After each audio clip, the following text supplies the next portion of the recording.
한국인의 정통 주간신문 일요서울신문 1406호가 발행됐습니다. 일요서울신문에서는 1만인 클럽을 모집하고 있습니다. 일요서울TV 시청자 여러분의 많은 관심과 성원 부탁드립니다.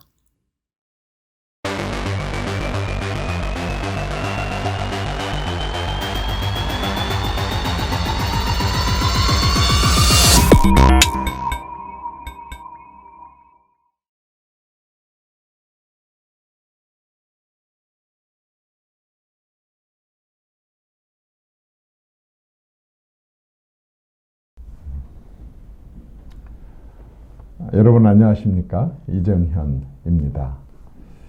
오늘 정말 요즘에 아주 눈꽃뜰 새 없이 바쁘신 분이고 아주 귀한 분을 모셨습니다.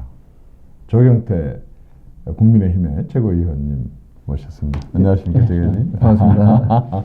이렇게 일어나서 인사하시는 패널은 지금 처음이시죠? 죄송합니다. 바로 이 겸손의 몸에 밴 이 겸손의 비결이 5선 국회의원, 지금 국민의힘에서 최다선 국회는 5선 국회의원을 하게 만드신 저는 가장 근본적이고 말하자면 갖추고 계신 모든 인품에 다인 것이 아닌가 싶은데 한 단면인가 아닌가 싶은데 제가 항상 그 최고위원님 뵐 때마다 왜 항상 운동화를 신고 다니세요? 잠깐만, 저 인사 먼저 이랬습니다. 이제 예, 제가 운동화를 재선 때부터 신었거든요. 예. 그 이유는 어디 있는가 하면 제가 국회의원을 처음에 할 때는 제 자신을 몰랐는데 한 2선쯤 할 때 되니까 제 자신이 상당히 권위적으로 바뀐다. 좀 뻣뻣해진다 해야 되나? 네. 그러다 보니까 우리 국민들은 그런 걸 좀 싫어하시잖아요. 그렇습니다. 그래서 제 자신이 좀 더 겸손해져야겠다. 예. 그 운동화를 신게 되면 좀 초심을 가진 느낌이 좀 들고요. 예. 그러니까 또 요즘에는 운동화 좀 잘 나옵니다만은 그래도 운동화는 이제 운동화 끈이 있지 않습니까? 그렇죠. 이 끈이 한 번씩 풀립니다. 그죠? 그러니까 풀리면은 머리가 숙이지 말아도 숙이잖아요. 그러면서 또 그때 또 제 마음가짐을 다시 되잡아지는 거예요. 그래서 제가 재선 이후에 이제 운동화를 신기 시작했는데 그 이후에 이제 정치인들 중에서 운동화를 신는 정치인이 더러 조금씩 있습니다. 선거 때는. 근데 저는 이제 보시다시피 평상시에도 운동화를 좀 즐겨 신는 편입니다. 예.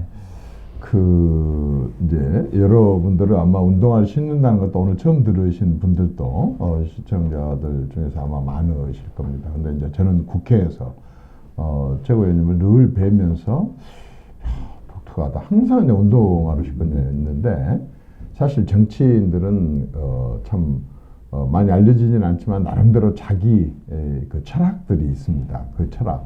예를 들어 저 같은 경우는 포더 피플이라는 말을 쓰지를 않습니다. 그냥 본래 링컨이 썼을 때는 굉장한 의미가 있겠지만 국민을 위해서 일하겠다. 여러분을 위해서 일하겠다. 이 말은 내가 무슨 대단한 국회의원이 됐다 해서 무슨 대단한 것이나 갖고 있어야 시혜나 베풀 것처럼 시혜를 베풀 것처럼 위해서 일하겠습니다. 이 말이 왠지 저한테 너무너무 건방져 보이고 실제 사실과도 다르고 제가 심부름꾼이고 죽으라고 찾아가서 내가 할 일이 뭔가를 주인한테 물어서 찾아서 하는 게 정치인이고 국회의원인데 뭐 옛날로 말하자면 머슴이 사랑방이 아니냐고 주인 오라 그래봐. 나 오늘 뭐 할까? 이런 머슴은 없습니다. 막 발로 찾아가서 자기 할 일 다 해놓고 그 다음에 또 주인님 오늘 제가 또 할 일은 뭐 있을까요? 이렇게 하는 게 기본이다 생각을 해서 저는 했는데 오늘 이 운동화 철학을 들어보니까요. 정말 이게 이제 재선 때부터 지금 5선이시거든요.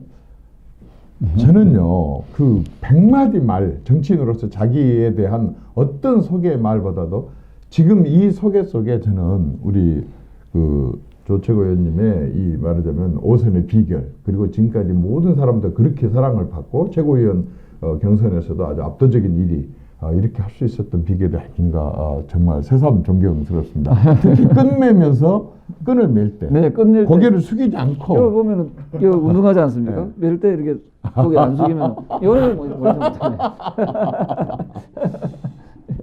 아마 지금 방금 이 말씀을 듣는 국민들이 300명 국회의원 중에 절반만이라도 진짜 저런 자세를 좀 배우고 조채구 의원님의 저런 자세와 마음 자세를 배웠으면 얼마나 좋겠는 생각을 가질 거라고 생각합니다. 지금 뭐 이 자리에서 그동안에 이제 정치인들 많이 모셔서 많은 현안들, 문재인 정권 이런 걸 물어봤습니다. 오늘 조채구 의원님한테는 그런 거 별로 잘 물어보긴 하겠지만 많이 묻지 않겠습니다. 자, 지금 조채구 의원님이 대단히 미안하지만 몇 년생이시죠? 제가 그 호적으로 68년생입니다. 68년생이면요, 지금 이제 우리 나이로, 우리 한국에서 하는 말로 쉬운 넷입니다. 그런데 5선 국회의원이시고 부산에서 줄곧 이렇게 지금 운선을 이렇게 해 오셨습니다. 54세 말하자면 5선이라. 이제 정치인들이 갖는 큰 꿈도 한번 가져볼 만도 하다고 보는데, 자, 최종 우리 최고위원님의 아주 정치적으로 마음속에 가지고 있는 최종 목표는 어디까지입니까? 대표님, 저는 사실은 원래 어릴 때 꿈이 뭐였는가 하면 자선사업가였거든요. 예. 그래서 남을 위해서 봉사하면서 좀 살아야겠다는 생각을 했었어요. 예. 그래서 제가 결혼할 때 우리 저 집에 아내한테 나는 자선사업가가 꿈이다 이야기하니까 와이프 표정이 안 좋더라고요. 왜냐하면은 우리를 위해서 살아야지 왜 남을 위해서 사냐. 우리 아내가 그렇게 나쁜 사람은 아닌데 너무 소박한 거죠. 아닌데. 소박한. 그 가정을 각자가 잘 꾸리면은 그게 전체적으로 행복한 거 아니냐. 근데 저는 어릴 때 워낙 가난하게 이제 살다 보니까 저희 아버지께서 그 부산 자갈치 시장에서 지게를 졌거든요. 그 지게도 그냥 보통 지게가 아니고 생선 비린내 있지 않습니까? 생선을 짊어지고 이제 이게 자판에 계시는 이제 상인분들한테 배달해주는 그런 업을 했는데, 그러면서 이제 저는 이제 정가라고 합니까? 문제집. 예, 정가, 수련장 뭐 이런 정가. 그걸 새로운 정가를 한번 내가 그 학기가 바뀔 때 그걸 받고 싶은 게 제 꿈이었는데 6년 동안 그 꿈을 이룬 적이 없어요. 그래서 내가 후제 먼 훗날 내가 좀 어른으로 성장했을 때 참 나같이 가난하고 어려운 사람이 그 배움에 있어서 좀 좌절하지 않도록 해야겠다. 그래서 저는 자선사업가 꿈이었는데 그 이제 정치계에 들어갔거든요. 그러다 보니까 이제 이게 어느덧 이제 5선 의원이 되지 않습니까? 그래서 저는 그 우리 국민을 위하는 그런 말씀을 하면 안 되죠. 우리 정말 국민과 함께하는 그런 정치 지도자가 필요하다 하는 생각을 하고요. 저는 그런 의미에서 대통령이 제 꿈이 아니라 대통령 넘어서 자선사업가가 제 꿈이죠. 예. 저는 지금 말씀 들어서 참 많이 감동합니다. 저는 솔직히 이제 지금 마스크 벗고 보시면 여러분 아시겠지만 상당히 귀티 납니다. 그래서 저는 그래도 부산에서 국회의원 5선 할 정도 되고 하니까 쭉 도시에서 그냥 귀한 집에서 잘 이렇게 키워오고 심성이 참 겸손해서 이렇게 지역 주민들한테 사랑을 받는갑다 이렇게 했는데, 지금이니까 우리가 이제 국회의원 아들로서 5선이 되니까 아버지 지게꾼이라는 얘기를 하지, 참 그 지게꾼의 자식으로서 커오면서 우리 어렸을 때 표준정과나 뭐 동아정과 그거 새가 한번 가져보는 게 꿈이었었던 소년이 이제 5선이 됐고, 지금 말씀 들어보셨습니까? 대통령을 넘어선 자선가. 사실 대통령이라고 하는 자리는 굉장히 많은 권한이 주어집니다. 그 권한을 가지고 진짜 꼭 경제적으로 어려운 것뿐만 아니고 많은 어려움에 처한 사람들을 구제해주고 도와주고 힘이 돼주고 하는 그런 자선가의 꿈을 가지신 분을 오늘 저랑 같이 여러분들 한번 궁금한 거 많이 좀 한번 여쭤보고 이렇게 한번 해봤으면 좋겠습니다. 자, 최고위원님, 이제 대통령 그건 정말 하늘이 낸다고 하니까, 그러나 마음 자세, 어떻게 해서 대통령의 권한을 가지고 더 좋은 나라, 더 정말 편안하고 안락한 국민들의 삶을 보장해주고 할까, 이제 이런 걸 늘 고민하고 해왔기 때문에 아마 30몇 살 때 국회의원이 되셔가지고 지금 54까지 5선 의원을 이렇게 하고 계신다고 보여지는데, 우선 이제 지금까지는 이제 쭉 성장해 오셔서 말하자면 이제 혼자 힘으로 여기까지는 왔습니다. 지금까지 이 경험을 살려가지고 이제 당장에 내년에 대선이 있고 야당 국민의힘 조 의원님께서 소속되어 있는 국민의힘의 최고 목표 또 많은 그 국민의힘의 지지자들의 목표가 이제 정권 교체를 해갖고 좋은 나라를 만드는 건데 그렇게 하기 위해서는 당이 조금 더 단합됐으면 좋겠다. 변했으면 좋겠다.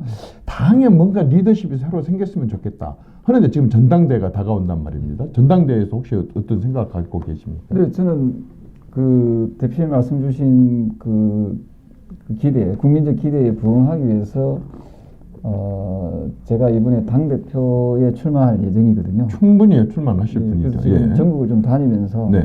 당원들과 시민들의 목소리를 듣고 있습니다. 예. 상당수가 국민의힘당이 좀 변해야 된다. 변해야 된다. 쇄신해야 된다. 네. 그게 가장 적합한 인물이 조경태다. 음. 이런 이제 격려를 많이 해주십니다. 예. 저는 이번에 참 좋은 기회다는 거죠. 정권을 교체하는 데 있어서. 근데 지금 우리 당의 구성원들, 국회의원들만 예를 들면은 이분들이 과연 수권 정당의 어떤 그 의지라든지 수권 정당의 어떤 그 구성원이 될 자격이 있는가 하는 부분에서 퀘션 마크거든요. 왜 그런가 하면 최근에 대표님 아시다시피 송원석 그 의원 사건 아시죠? 예. 그 당직자를 갖다가 막 발길질 차고 예. 그 다음에 막 욕설도 하고 그런 갑질의 모습을 보여주는 사람들이 과연 수권을 할 수 있는 능력이 있을까, 자격이 있을까. 그래서 저는 이런 그 부분이 발생하지 않도록 저는 우리 당을 지금보다 훨씬 더 많이 당근질하고 쇄신해야 된다 이런 생각합니다. 뭐 지금 시청자께 하나 양해를 구해야 될 게 있습니다. 지금 재고 의원님께서 이제 지금 당 대표 전당대회에서 이제 당 대표를 출마할 생각을 가지시고 전국을 다니시다 보니까 본인은 많은 사람들을 만나고 다니고 이렇게 하다 보니까 우리를 위해서 지금 좀 마스크를 좀 했으면 좋겠다라고 하셔서 예? 그런 것을 이제 말씀을 해주셔서 정말 참 감사하다고 지금 이렇게 하고 있으니까 여러분들 양해를 좀 해주시고 자 지금 이제 중요한 말씀을 하셨어요. 이제 지금까지 당대표 수도 없이 나왔지만 지난 4년 동안 당대표가 됐던 말하자면 비대위원장들이 됐든 간에 무려 이번에 바뀌면 이번에 다음번 전당대회까지 짧지만 여기 비대위원까지 하면 7명째 비대위 비상대책이 아닌 그런 거 해왔잖아요. 참 제일 중요한 것은 누가 당대표가 되고 안 되고를 떠나서 지금 이 국민의힘이 계속해서 4연패를 해오고 굉장히 어렵고 지금 이렇게 이겼음에도 압도적으로 승리를 했음에도 불구하고 이게 국민의힘 보고 우리가 펴줬냐 또 당신들이 잘해서 얻은 거냐 이런 의문을 계속 제기한단 말입니다. 그렇다고 한다면 당대표를 출마하려고 한 사람으로서 일반 국민, 당원들도 마찬가지고 일반 국민들이 국민의힘을 어떻게 보고 있는가 이것을 알아야만이 그것에 대한 대책이 나온다고 봅니다. 예? 어떻게 보고 있다고 생각하세요? 우리 당이 가지고 있는 그 고질적인 그 병폐 또 이미지가 보면은 상당히 부정적입니다. 왜냐하면은 첫 번째로 부자 정당. 예, 많이 가진 사람들. 예, 우리 당 국회의원들 중 부자들이 많아요. 그 다음에 웰빙 정당. 아주 온실 속에서 그냥 있는 분들이 판검사 출신이 많지 않습니까? 고관대작들이 많거든요. 그 다음에 그러다 보니까 우리 당이 보면은 기득권화되어 있습니다. 기득권 정당. 또 하나가 우리 당이 보면 좀 올드한 이미지거든요. 시대 상황을 잘 따라가지 못하고 또 시대 상황을 견인해 나가지 못하는 좀 고인물 같은 그런 느낌이에요. 고이게 되면 썩게 되잖아요. 그래서 이번에 재보궐선거에서 우리 당이 좋아서 찍어줬다기보다는 문재인 대통령이 너무 미워가지고 저는 문재인 정권을 심판했다 보거든요. 그러면 다음 넥스트 정권은 다음 정권은 문재인 지금 대통령하고 우리가 싸우는 게 아니지 않습니까? 카운터 파트너가 다른 사람이란 말이죠. 그랬을 때 우리가 체질 개선을 하지 않는다면은 저는 내년 대선이 어려워질 수 있다 생각합니다. 그래서 그런 의미에서 우리 당이 가지고 있는 이 부정적인 웰빙 정당, 부자 정당, 기득권 정당, 올드한 이미지 그런 정당의 이미지를 저는 좀 벗어버려야 된다. 그걸 쇄신해야 된다 하는 생각을 하고 있습니다. 일단 국민들이 보고 있는 국민의 힘에 대한 인식, 제가 밖에 다녀봐도 지금 말씀하신 그런 부분들이 많은 것 같습니다. 그런데 부자가 나쁜 건 아니잖아요. 좋은 공부 잘해갖고 좋은 위치에서 많은 국정 경험을 해봤는 것도 나쁜 것이 아니고 또 뭐 연륜이 있고 경륜 많은 나이 먹은 것이 죄는 아니고 그게 이제 말하자면 나쁜 것은 아니다는 거죠. 문제는 뭐냐면 이제 이렇게 한 분들이 아니 그러니까 다양한 경험을 가진 분들이 연령층도 다양하게 뭐 이렇게 이제 하고 들어와서 그것들을 발휘를 해갖고 뭘 해야 되느냐, 저는 그런 사람들을 잘 섞어서 뭘 해야 되는 거냐 하는데 국민들이 바라는 그런 부분들은 지금 방금 이런 분들이 들어와가지고 자기들 말이잖아요. 맞습니다. 자기들이 잘 아는 사람들에 대한 대변 그것만 하다가 보니까 말하자면은 참 보자 하니까 좀 나아질 거다 했는데 뭐 물갈이 한다고 뭐 몇 프로 몇십 프로를 물갈이 해도 도로 그대로더라. 이런 인식들을 많이 갖고 있고 항상 뭔가 국민의힘에다가는 우리하고 다른 뭔가 계급이 완전 특별한, 다른. 저 사람들은 진짜 특별한 사람들. 우리는 서민인데 그 그러면, 서민의 심정을 이해를 못하는 거죠. 그러면 이걸 이제 만약에 당 대표가 된다고 한다면 한마디로 말해서 이제 합창단이라든가 아니면은 오케스트라 이제 지휘자가 되는 건데.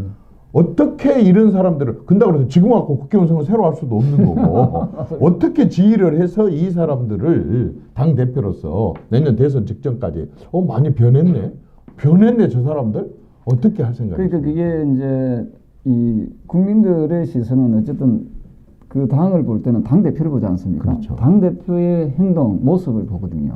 그 밑에 구성원들의 뭐 국회의원들의 모습보다도 그렇죠. 그래서 당 대표가 이제 지금 말씀하신 우리 당이 가지고 있는 약점들, 단점들을 극복해내려고 노력을 해야 됩니다.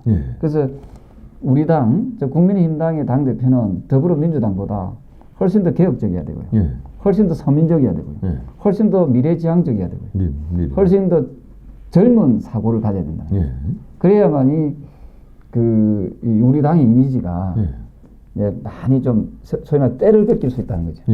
그렇게 해서 수권 정당으로서의 모습을 갖춰 나가야 된다. 저는 그렇게 생각합니다. 이제 전적으로 공감을 하고 저도 당에 오래 있어봐서 그 체질을 아니까 말하자면은 지금 국회의원이 102명인데 가장 텔레비전에 많이 나온 사람이 일단 당 대표고 매일 나와야 되니까. 그러니까 이제 대표가 텔레비전에 나오는데 어떤 모습으로 나오느냐. 맨 사무실에 앉아가지고 하는 인터뷰는 한다든지, 맨 사람들 앞에다 앉혀놓고 강의식으로 뭐 연설이나 한다든지. 이래가지고는 국민들이 말하자면은 그 감동이 없잖아요.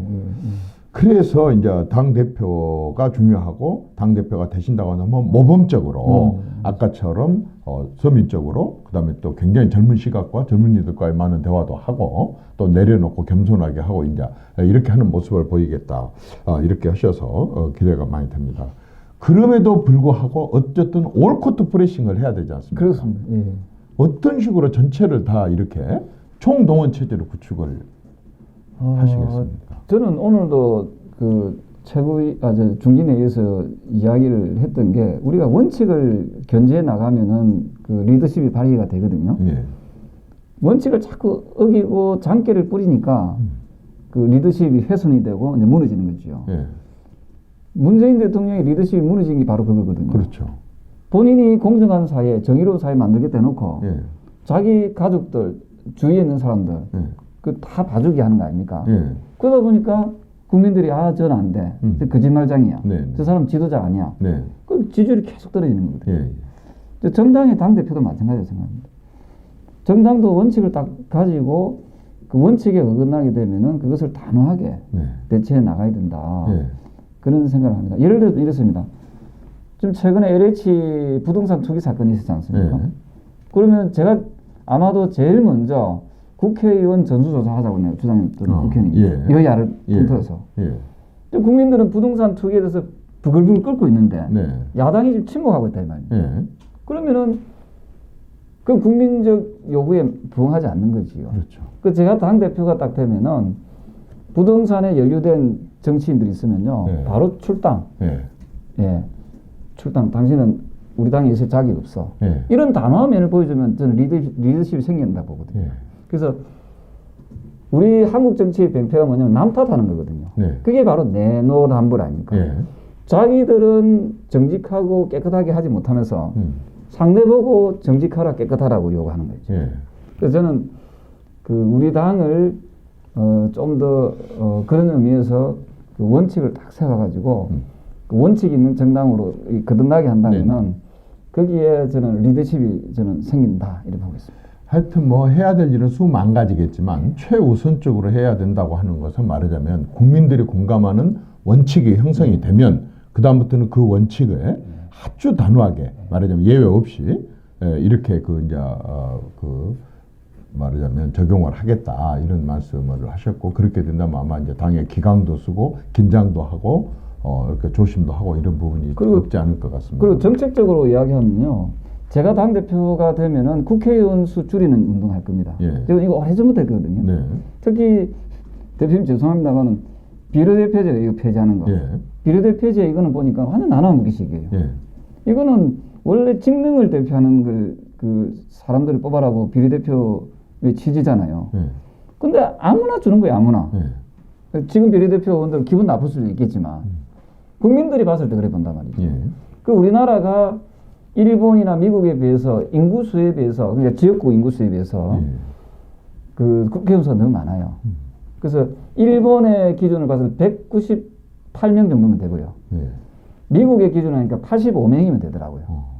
우리는 지금 300명이거든요. 예. 그래서 저는 뭐 거기까지는 줄일 수는 없겠지만 최소한 비례대표제는 우리가 폐지하는 운동을 해야 된다. 예. 그렇게 해서 정치인들에게 경각심을 심어줘야 되는 거죠. 예.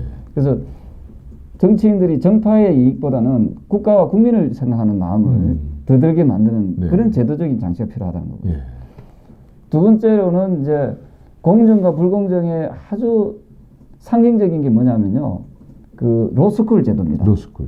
로스쿨 이거는 돈 없는 사람은 그 판검사 법관 못하게 막는 제도거든요. 대충 한 얼마나 들어가죠? 그게 아마 몇 천만 원에서 몇 억까지 든다더라고요.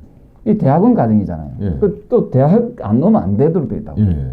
옛날에는 보면은 고등학교만 졸업해도 자기 열심히 하면은 변호사도 되고 판검사 했거든요. 예. 그 대표적인 인물이 고 노무현 대통령이잖아요. 네. 상고 나가지고 고시 패스해가지고 된 거 아닙니까? 예.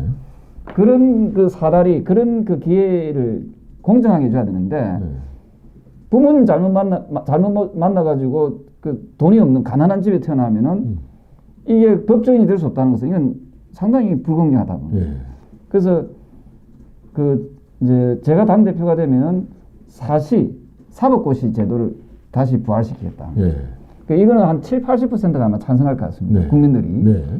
그래서 이런 좀 그 국민적 여망이 있는 그런 정책을 우리 당에서 좀 주도적으로 네. 선도적으로 나아가면은 네.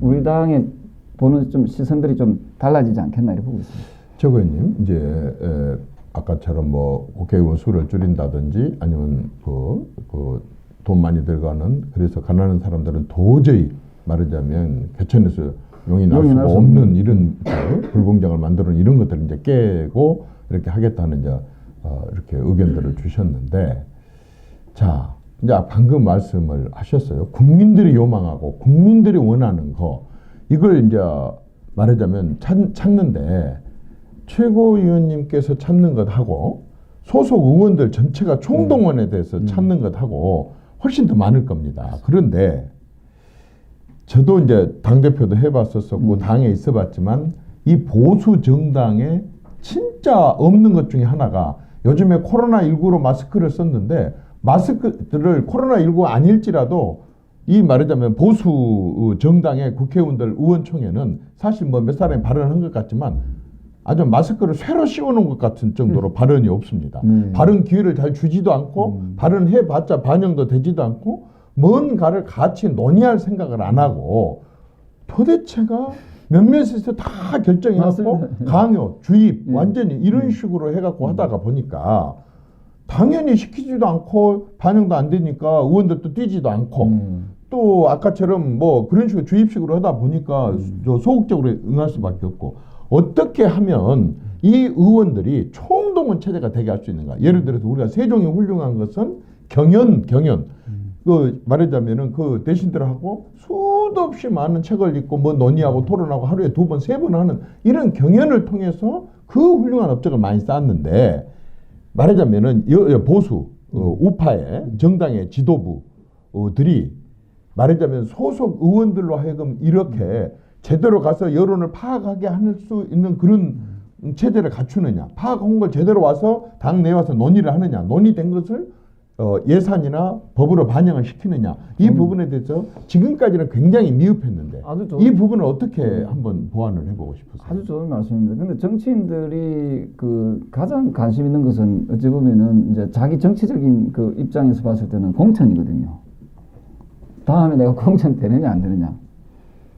뭐 이정현 대표님이나 뭐 저희들 같이 뭐 열심히 하는 사람들은 또 있겠지만 또 일부 정치인들은 또 공천이 또 당락을 또 좌우한다 이렇게 보는 분들이 계시거든요. 그래 봤을 때 이제 인센티브를 주는 거죠. 예. 이제 열심히 이제 당의 정책을 잘 따라오고 또 당원들도 하고 그 지역 당원들하고 소통도 잘 되고 또 당원 모집도 좀 잘하고 하여튼 뭐 뭔가 그 민주적인 그 결정 방식에 있어서 이 사람은 참 그 지역구 국회의원으로서 자격이 있다 하는 사람들에 대해서는 어느 정도 공정한 경선 또는 공정한 공천에 어떤 인센티브를 줄 수 있도록 제도적으로 마련을 해줘야 됩니다. 제가 지난번 공천 때 보면 이렇습니다. 열심히 당원들 모으고 열심히 참여했는데 공천에 탁 탈락시키고 예, 그러면 얼마나 억울하겠습니까? 그런 사람들이. 예. 그래서 이 당대표의 리더십은 말씀대로 강요해서 되는 게 아니고 그 사람들에게 공정한 그 지금 토론에 참여할 수 있는 문화 또 공정한 의사결정에 참여할 수 있는 문화 이런 문화를 저는 심어주면 된다고. 그게 바로 저는 민주정당의 모습이라고 생각하고요. 예. 또 하나가 있습니다. 뭐냐면 의원총회라고 있었잖아요. 예. 아주 중요한 의사결정은 의원총회에서 다 결정합니다. 네. 그건 잘못된 개항이거든요. 예. 우리나라 대한민국의 주인은 국민이잖아요. 그 권력은 국민으로부터 나오지 않습니까? 예. 우리 당의 주인은 누굽니까? 당원들. 국회의원 아닙니다. 그죠? 예. 몇몇 영향력 있는 정치인들이 아닙니다. 당원입니다. 당연히 당의 권력은 어디서 나야 되는 당원으로도 나야 되거든요. 그래서 의사결정에 아주 중요한 의사결정은 당원들이 예. 그 의사결정할 수 있는 그 권한을 줘야 된다는 거죠. 그러면 그게 바로 전 민주정당이라고. 예.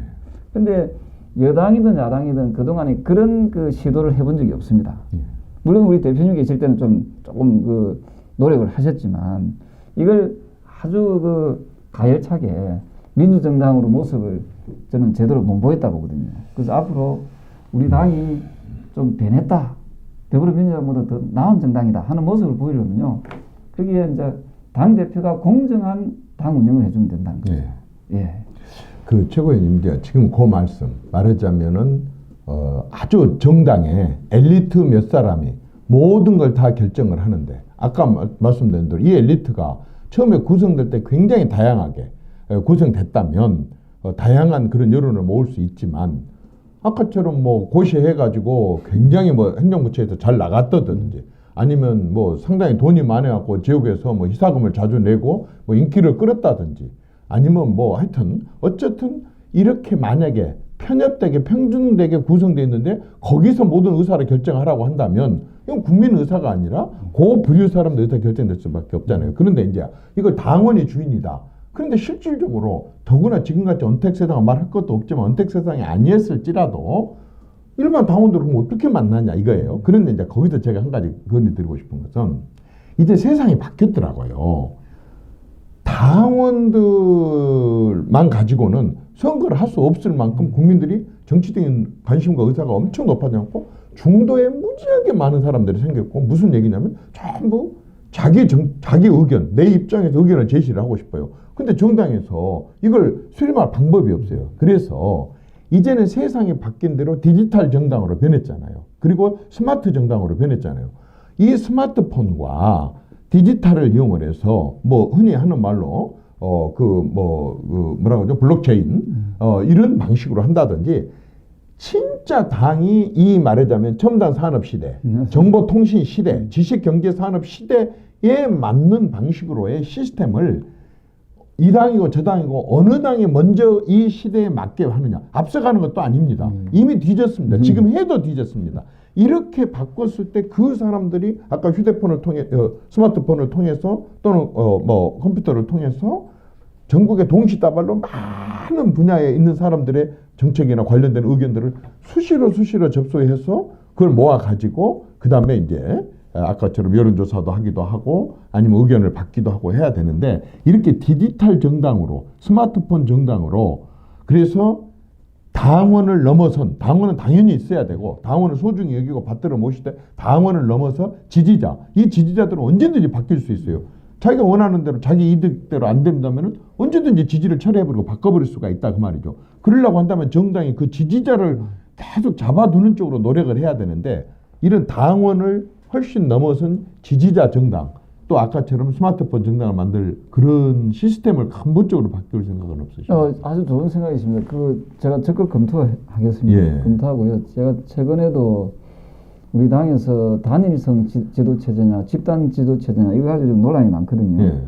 그 국회의원 몇 명이서 그거 가지고 지금 자꾸만 장난을 치려 한단 말이죠. 예. 그 제가 뭐라고 했는가 하면은 단일성이든 집단이든 이 중요한 의사결정은 우리끼리 국회의원들끼리 모여서 결정할 것이 아니라 예. 당원들한테 표결을 붙이면 된다. 예. 요즘 그 모바일 투표 할 수 있지 않습니까? 예. 우리가 지금 28만 명 좀 넘고 한 29만 명 좀 됩니다. 그렇죠. 당원 숫자가. 당원. 하루면 됩니다. 하루면. 네. 딱 1번 단일성 지도체제, 2번 집단 지도체제 찬반을 투표하면 됩니다. 예, 예. 그럼 사람 만날 필요도 없습니다. 네. 모바일로 하니까. 맞습니다.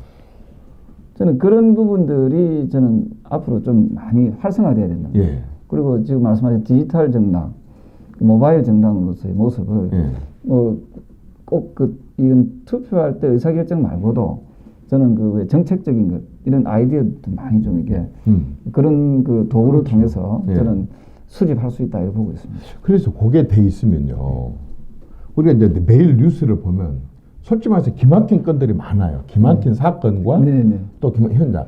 그런데요, 정말 이제 제대로 이제 이렇게 의원님도 부산에서 굉장히 어려운 선거, 발로 뛰는 선거, 저도 순천에서 어려운 발 했는데, 예를 들면 저는 이럽니다. 태풍이 불어온다. 그러면 저는 하루 저녁 내 자면서도 TV를 소리를 꺼놓고 켜놓고 잡니다. 눈 뜰 때마다 지금 몇 미리 왔지? 눈 뜰 때마다 몇 미리 왔지? 그리고 아침에 6시 반에 일어나면 각 동에 이제 면에 전화를 걸어가지고 어제 몇 미리 왔고 피해 뭐야 쫙 조사를 해갖고 좀 크다.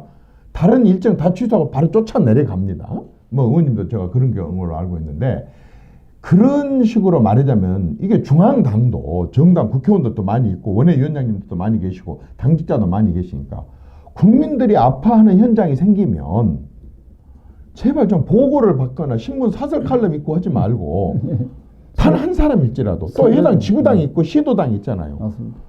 그걸 좀 체계화하면 안 될까요? 바로바로 쫓아 내려가서 누군가가 현장에 가서 봐야죠. 그거. 아주 좋은 생각이십니다.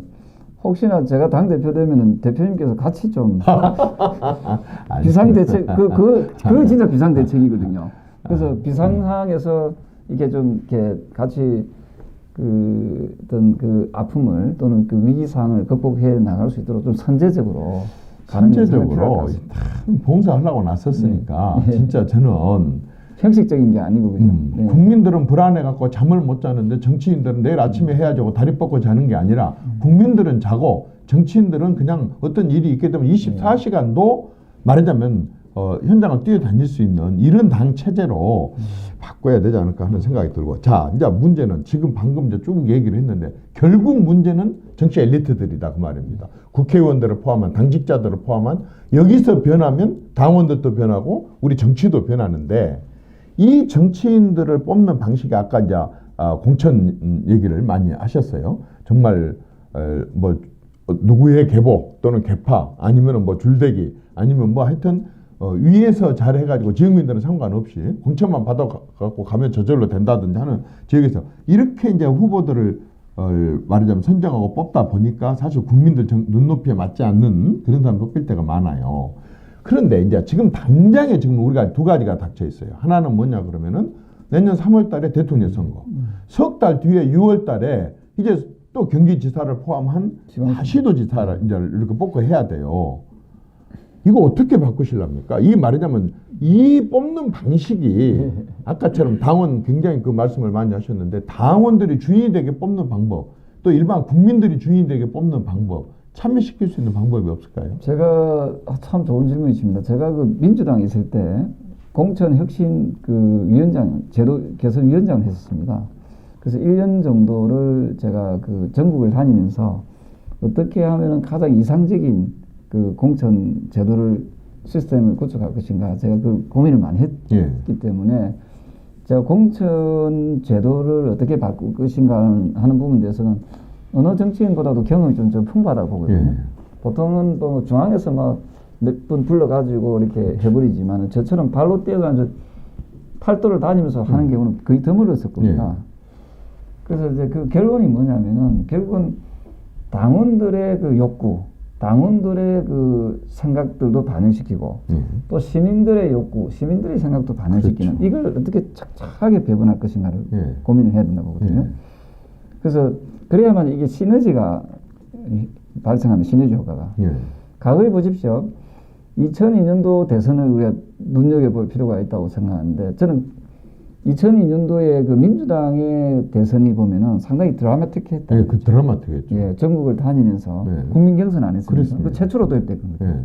그때 비율이 당원 50%, 일반인 50%였습니다. 5대5. 그때도. 네. 그래가지고 이 노무현이라는 그 아주 어찌 보면 대통령이 되기 어렵다고 했던 0.7%에서 시작했던 분이 대통령이 된 거예요. 그렇죠. 예, 그럼 저는 방금 말씀하신 그 혁신적인 공천의 그 공천 제도의 덕분이다 생각합니다. 만약에 노무현 후보가 그때 기존의 방식으로 했으면 후보가 안 됐습니다. 그때 아마 이인재 후보가 됐을 거예요. 왜냐면 그때 1위로 달렸었어요. 월등한 1위. 월등한 1위. 그래서 저는 지금 나와 있는 우리 대선 주자들의 그 능력을 진짜 확실하게 보여주도록 해야 된다. 그래서 진짜 어떤 사람이 국가를 경영하고 운영할 수 있는 자격이 있는지 이게 그냥 인기 투표가 아니지 않습니까? 그래서 말만 또 잘한다고 되는 게 아니에요. 말 잘하는 사람은 좀 사기꾼들이 많아요. 맞아요. 난 진짜 많이 봤어요. 그래서 이게 언행일치가 되고 또 국민을 생각하는 마음이 정말 정직한 정치인이 누군가 이거 국민들이 다 압니다. 국민들이 그 보면은 그 아주 현명하시거든요. 또 당원들도 다 압니다. 제가 저 전국에 다니면서 당원들을 만나보면요. 일반 당원분들이 국회의원보다 훨씬 나은 분들이 많아요.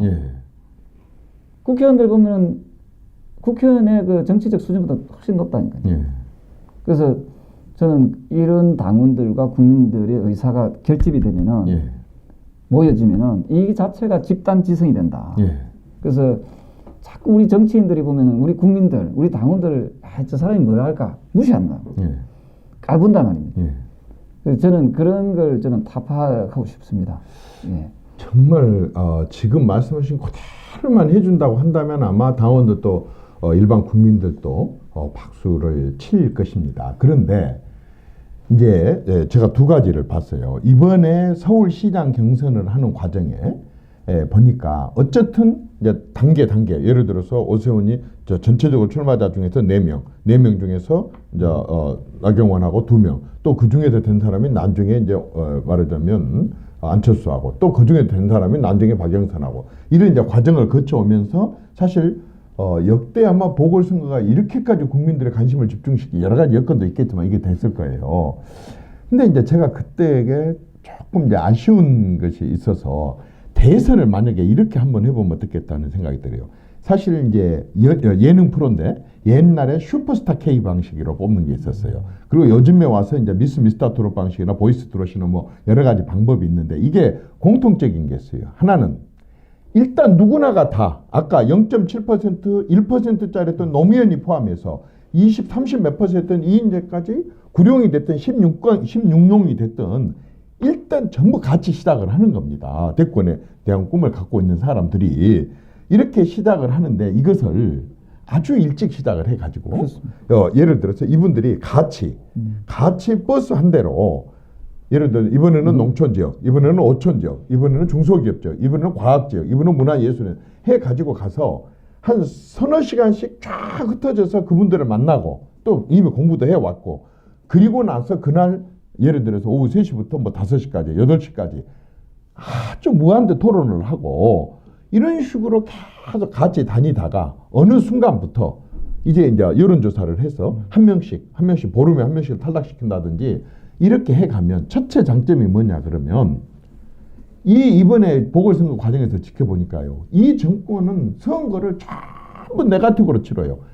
아니 자기들이 집권 여당이면 할 수 있는 정책이 얼마나 많으며 국민들의 제시할 게 얼마나 많습니까? 그런데 정책은 다 빼버리고 진짜 이보다 더 지도갈 수 없을 만큼 네거티브를 하는데 우리 대선 후보 만들어 놓으면 아마 또 이렇게 할 겁니다. 먼지까지 다 털 겁니다. 그런데 타켓이 여러 개 버리면 표적이 여러 개면은 어디다가 화살을 쏠지를 몰랐고 망설이다 타이밍을 놓칠 수가 있어요. 그래서 우선 타켓을 분산시키기 위해서도 같이 다니고 두 번째는 아니 우리가 딱 들어보면 임영웅이의 장점이 있고 정동원이의 장점이 있고 이찬원이의 장점이 있고 뭐 이렇게 전부 장점 어떤 사람은 고음이 잘 부르고 어떤 사람은 굵은 저음으로 잘 부르고 어떤 사람은 미성으로 잘 부르고 어떤 사람은 꺾기를 잘하고 그런데 이걸 같이 즐기니까 너무 좋더라 이거죠. 그러니까 어떤 사람은 국방 외교에 능한 사람이 있고 어떤 사람은 리더십에 능한 사람이 있고 어떤 통합 화합에 능한 이런 리더들을 계속 국민들이 같이 볼 수 있다는 거. 마지막으로 이게 진짜 우리나라 정치인들은 우리 최고위원님은 참 말씀을 잘하시니까 그런데요. 국회의원이 돼가지고 국민들 설득을 머릿속에는 가득 들어있는데 설득력이 없어요. 국회의원은 말로 합니다. 그렇지 않습니까? 국회의원이 집행 능력이 있습니까? 집행 능력이 없지 않습니까? 그러면 말로 국민을 설득을 해야 되는데 제대로 말도 못한 사람들이 많아요. 국회의원 중에. 아니 그러면 전부 대학교 교수님들을 전부 국회의원으로 임명해갖고 있지 뭐 하려고 그 선거를 하고 그렇게 하겠습니까? 그래서 이렇게 좀 아까처럼 완전 자유 경선 누구나 다 참여할 수 있는 거 그다음에 그 참여 과정에 국민들이 참여하게 하는 거 아주 공정하게 해갖고 탈락시키고 해서 말하자면 최종으로 남은 사람 아주 강한 사자를 내보내는 거 이거 어떻게 생각하세요? 아주 좋은 생각이십니다. 예. 지난번 제가 말씀드린 2002년도 민주당 경선이 바로 그런 방식이에요. 예. 그때는 그 컷오프 제도가 없었습니다. 누구든지 나와서 그 출마자들은 출마할 수 있도록 기회를 준 거거든요. 예. 만약에 컷오프 제도가 있었으면 노무현 후보는 컷오프 됐을 거예요. 예. 처음에 지지율이 낮았기 때문에. 그렇죠.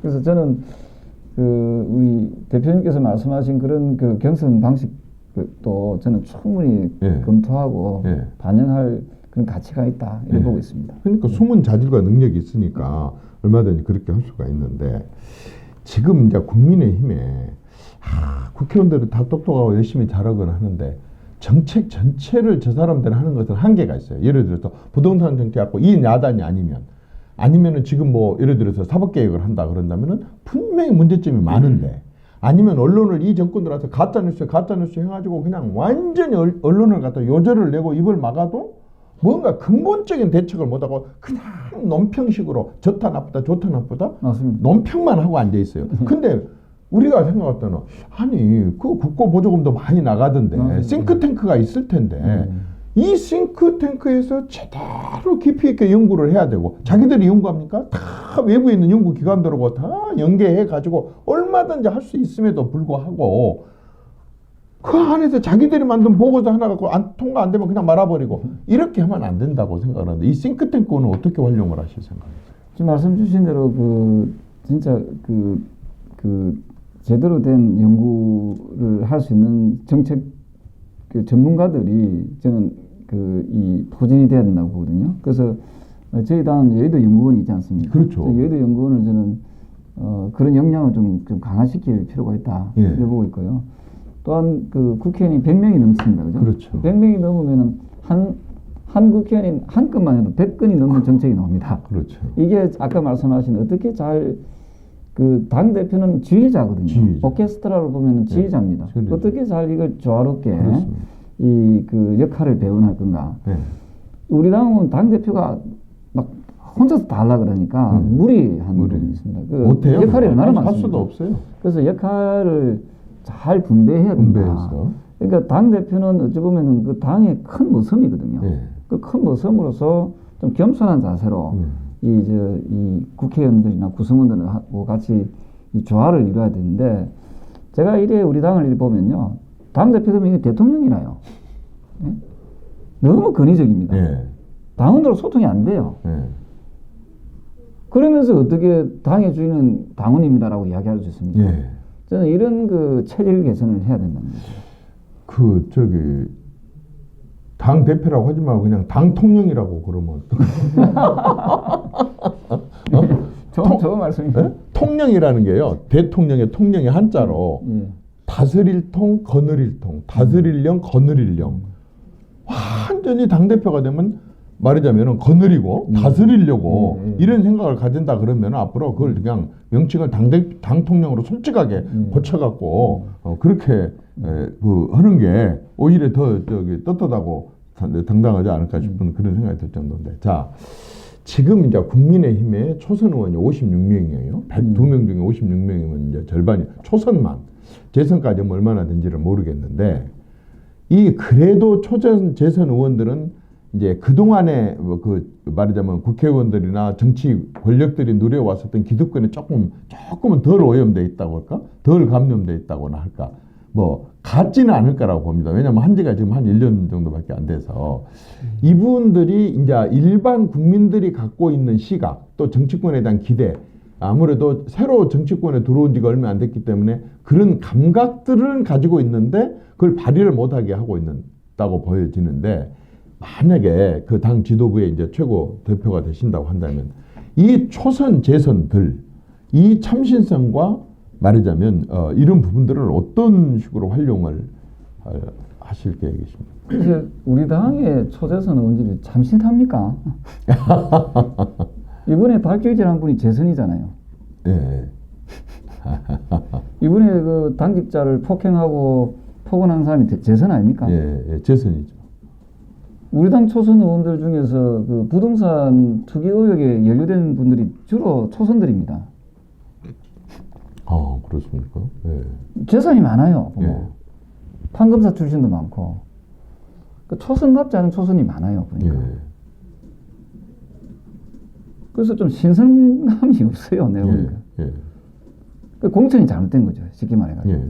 저는 그래 보거든요. 예. 그래서 저는 이제 중진의 역할이 저는 제대로 해야 된다. 중진들도. 예. 근데 우리 당의 중진들을 보니까 아버지 어머니 덕을 많이 본 사람이 많더라고요. 예. 그러니까 뭐 아버지가 국회의원 했으면 또 아들이 물려받는 이런 경우들도 또 좀 제법 있고요. 그러다 보니까 이 온실 속의 하초다는 온실 속에 마마보이적 성격이 많아요. 예. 홀로서기를 할 줄 모르는 거예요. 예. 강아지가 못한 거지. 예. 그러니까 이런 체질을 바꿔야 된다. 그러니까 앞으로는 당의 국회의원 공천도 좀 다양한 직업군이 나야 된다. 우리는 보면은 이게 로펌 정당 비슷해요. 변호사들이 많죠. 예, 판검사 출신이 많지 않습니까? 예. 변호사 출신이 많고. 이 정치라는 것은 종합예술이거든요. 예. 정당에는 다양한 사람들이 들어가야 됩니다. 다양한 사람들이 들어가가지고 국민의 다양한 목소리를 들어야 되는데 우리 당이 보면은 너무 이 편향적으로 편협되어 있다. 예. 앞으로 이런 것을 공천 과정에서 좀 깨야 된다는 거죠. 예. 그리고 지구의 반은 여성이지 않습니까? 그렇죠. 뭐 최소한 30% 이상 여성에 대한 그건 보장해줘야 됩니다. 예. 그리고 보장은 하되 공천을 아무나 주면 안 됩니다. 열심히 우리 당을 위해서 또 국가를 위해서 헌신한 사람들 줘야 되거든요. 예. 근데 우리 당은 보면 또 그 비례대표 여성분들 줄 때 보면은 돈 많은 사람들, 뭐 학벌 좋은 사람들, 백 좋은 사람들, 예? 낙하산 아닙니까 그게? 예. 그거 없애야 됩니다. 그래서 내가 비례대표 없애자 주장하는 사람 이유가 거기에 있는 거거든요. 예. 그래서 앞으로 정말 열심히 땀 흘리고 그 노력하는 사람들한테 기회를 주는 게 그게 자본주의 철학이거든요. 예. 그렇죠. 백 좋고 돈 많고 학력 좋고 이런 사람들만 골라서는 게 그게 그 공정한 저는 그 인사가 아니다 생각합니다. 예. 그래서 앞으로 저는 그런 점에서 우리 당이 체질이 좀 많이 바뀌어야 된다. 하는 생각을 좀 하고 있습니다. 진짜 여러분들 정말 솔직히 말해서 선거를 앞두고 이렇게 용기 있게 그리고 이렇게 근본적이고 분명하게 아주 단호하게 이렇게 얘기하기도 쉽지가 않는 일인데 어쨌든 뭐 일반 국민들이 실질적으로 솔직히 말해서 국민의힘을 보는 시각 분명하게 이렇게 보고 있는 대부분의 시각이고 하는데 이런 부분에 대해서 정면으로 이런 부분들을 개선하고 깨겠다. 그리고 이제 뭐 선거가 또 다음에 남아 있다고 한다면 그때를 대비해서 지금부터 그런 체제를 갖춰 가실 것 같으시고 다만 이제 지금 들어와 계신 분들을 모시고 또 당장에 지금 내년 대선을 치러야 되니까 그 부분은 또 그 부분대로 이렇게 화합하고 통합을 해서 잘 이렇게 해 주시리라고 봅니다. 이제 마지막으로 한 가지만 좀 여쭤보고 싶습니다. 중도. 자, 국민의힘 갖고 안 된다고 한다면 안 되는 건 안 되는 거예요. 우리 욕심만 갖고는 안 되잖아요. 안 되는 건 그냥 안 되는 거예요. 실제로 선거에서 표 못 얻으면 어떻게 합니까? 맞습니다. 그리고 뽑히지 않는다고 한다면 아무리 좋은 생각을 갖고 있어도 그걸 어떻게 반영을 시키겠습니까? 안 되는 건 안 되는 거예요. 그런데 이번에 선거에 정말 중도에 물론 이 문재인 정권의 실정에 대해서 그동안에 정말 불만도 많이 썼었고 불안하기도 했다가 너무너무 하니까 이제 분노로 폭발했는데 이 분노가 갈 데가 없었었던 이 중도, 국민의힘도 싫어. 너희들 뭐 그동안에 그렇게 혼을 내켜도 4번이나 회초리를 맞아도 케이스도 반성도 안 했는데 뭐 어떻게 했다가 이 사람들이 그래도 말하자면 문재인 정권을 좀 심판을 하자 해가지고 딱 이제 왔는데 이 사람들 계속 잡아둬야 될 거 아닙니까? 이 중도를 잡아두기 위해서 지금 우리 최고 의원님께서는 어떤 구상을 갖고 계세요? 저는 대표님 정치를 자꾸만 이 당선을 목표로 권력을 잡기 위한 목표로 가는 게 이 못된 이 현재 여야의 못된 버르장머리입니다. 자, 문재인 정권 보십시오. 뭐 촛불 혁명을 한다, 정의로운 사회 구성하겠다. 국민들 얼마나 많이 속였습니까? 그리고 지금 4년 지났는데 살림살이가 나아졌습니까? 안 그렇지 않습니까? 그 앞에 정권들도 마찬가지예요. 맞습니다. 정권 잡기 위한 수단으로 온갖 미사오구를 쓰고 거짓말을 한단 말입니다. 그 중도를 속이는 거죠. 쉽게 말해가지고. 그래가지고 냉탕, 온탕, 우리 목욕탕 가면 있잖아요. 그렇죠. 냉탕 갔다가 온탕 갔다가 냉탕 갔다가 국민들만 괴로운 거예요. 국민들. 그 별로 건강도 안 좋다 그러던데 냉탕 온탕 그렇게 왔다 갔다 그래서 그렇게 하는 거. 진정성이 없는 이 정책이나 이 정치를 하면요 결국은 국민들만 피곤하고 고통받는 거예요. 정치는 모름지기 이 국민을 잘 먹고 잘 살게 하는 거 아닙니까? 국민을 행복하고 잘 먹고 잘 살게 하기 위해서는 정치가 정직해야 된다는 거죠. 그렇습니다. 근데 그동안의 한국 정치는 나는 정직한 정치가 아니었다 봅니다. 그나마 제가 가장 존경하는 경제적 관점에서 가장 존경하는 대통령이 박정희 대통령이거든요. 경제적 관점에서. 박정희 대통령이 만약에 인기 위주로 통치를 했다면요. 고속도로 못 넣었습니다. 못 넣었죠. 그때 고속도로 놓자 했을 때 80% 이상이 반대했습니다. 김대중, 김영삼 대통령이 들어놓았잖아요. 고속도로 절대 안 돼. 그리고 80%가 반대했다니까요. 그 반대를 무릅쓰고 그걸 고속도로를 나갔기 때문에 지금 대한민국에 고속도로가 있는 겁니다. 그분이 개인적인 인기를 의식하고 지금 문재인 대통령처럼 작은 수로 눈치 보다가 했으면요 고속도로도 아니고 막 조그마한 국도도 하나 제대로 못 나왔을 거예요. 그렇죠. 그러면 부산하고 서울로 물류 이동이 안 되는데 어떻게 부산 경제가 발전하고 서울 경제가 발전할 수 있어요? 대한민국 경제가 발전해요. 그렇죠. 그래서 저는 개인적으로 중도층을 잡기 위해서는 진정성이 있어야 된다. 그리고 중도층에서 이 사람들이 이념적인 그런 분들이 아니지 않습니까? 이분들한테 미래에 대한 희망을 줘야 된다. 야, 저 정당이 우리를 더 잘 살게 할 것이죠. 그렇죠. 대표님 옛날에 어릴 때 가난하지 않았습니까? 가난하셨죠? 가난했죠. 곡성, 목사동. 우리가 비록 어릴 때 가난했어도 60년대, 70년대를 회상해 보십시오. 80년대 초까지.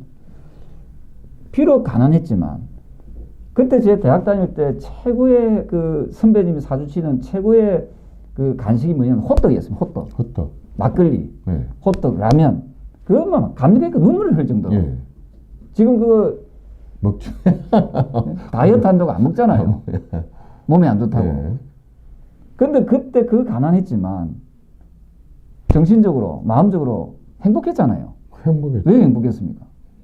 왜 행복했습니까? 내 미래가, 내 지금 비록 힘들고 가난하지만 내가 대학 졸업하고 나고 내는 열심히 하면 잘 살아진다. 그 희망이 있었잖아요. 희망이 있었죠. 지금 희망이 없어요. 희망이. 예.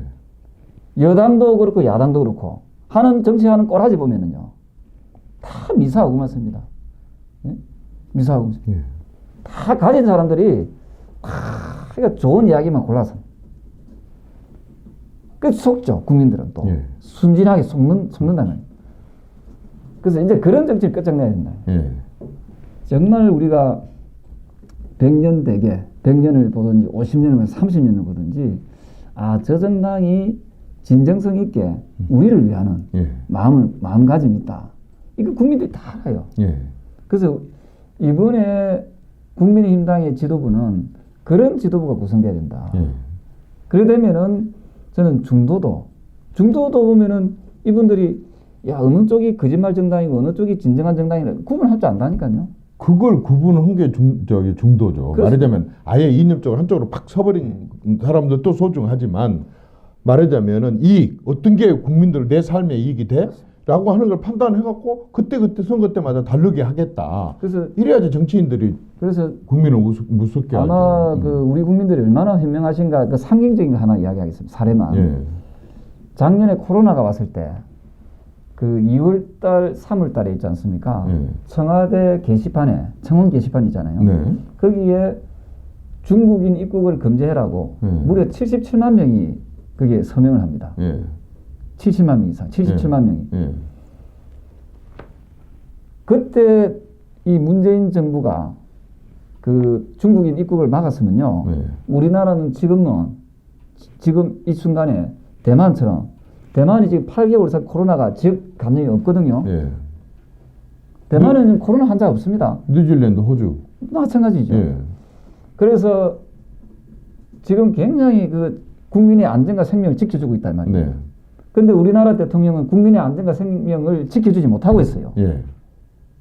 이거는 심각한 이거는 국정의 농단, 뭐랄까요? 이걸 뭐라고 표현하면 되겠습니까? 이건요, 국가의 난리, 국난을 초래했으니까요. 이것은 국정농단이 아니라 국가농단입니다. 저는 그 국가농단.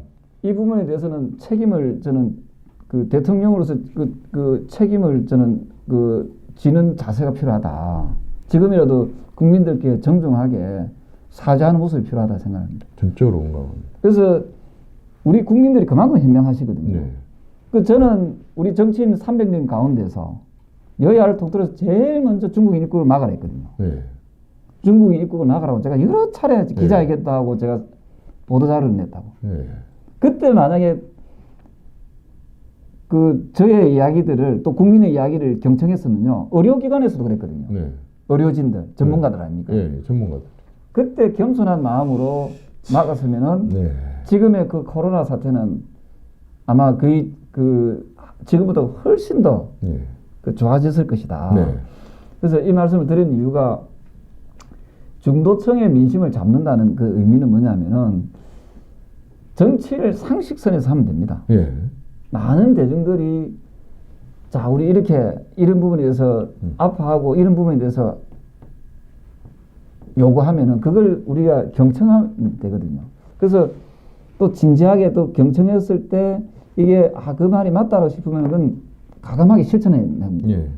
그래서 저는 우리 당이 그 앞으로 중도층을 잡기 위해서는 그 중도층의 목소리, 국민의 목소리, 당원의 목소리를 저는 겸허한 자세로 좀 먼저 경청하는 자세를 좀 더 가지면 좋겠다 이런 생각합니다.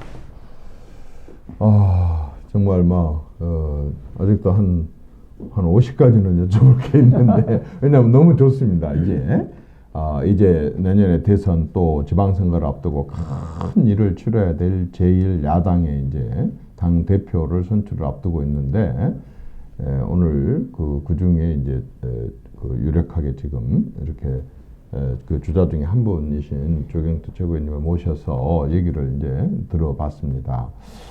시간 때문에 마무리를 해야 되고 또 그 최고위원님은 지금 막 전국을 다니시면서 많은 분들과 지금 대화를 해야 되기 때문에 제가 오래 붙잡을 수가 없습니다.